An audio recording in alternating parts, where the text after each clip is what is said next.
Some people aren't constitutionally meant to be large, muscled or fat. They are genetically programmed to have small bones and a slight build. Yes, there are people in this world who are concerned with being underweight and who wish to increase the size of their bodies. Yet it is essential to know that there are many other reasons for being underweight. I'm Samara, and today we have with us Ashwini Bhanot, who comes from a family of yoga teachers and is one of the senior teachers at the Yoga Life Foundation.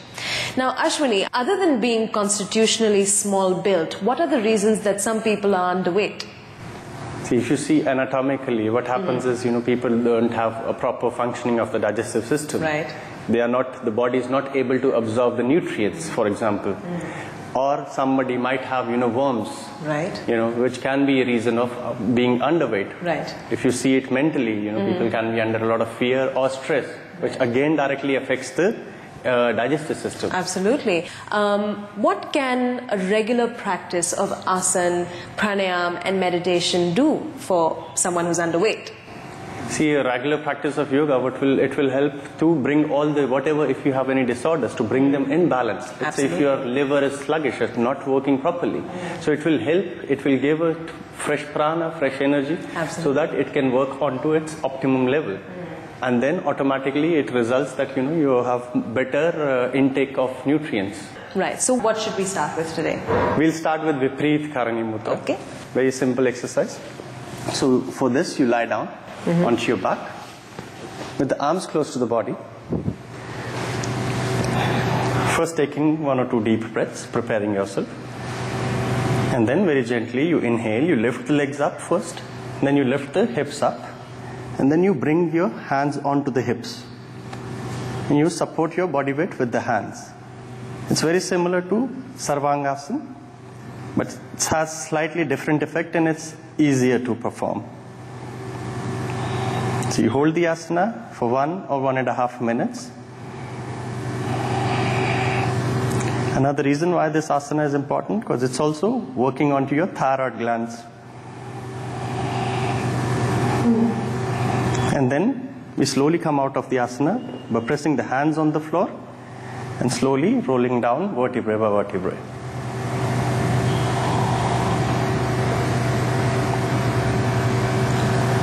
And after this asana, always you should relax in Shavasana for some time. And then next asana which we will do, we sit up for that. We'll practice Paschimottanasana. Okay.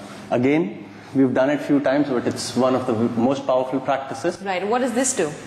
It helps to bring the Agni, we say. The Agni is responsible for digestion. Right, so the digestive fire. Exactly. So it works on that element. And also massaging all the internal organs. Right. So feet are flexed in this asana, the spine is straight.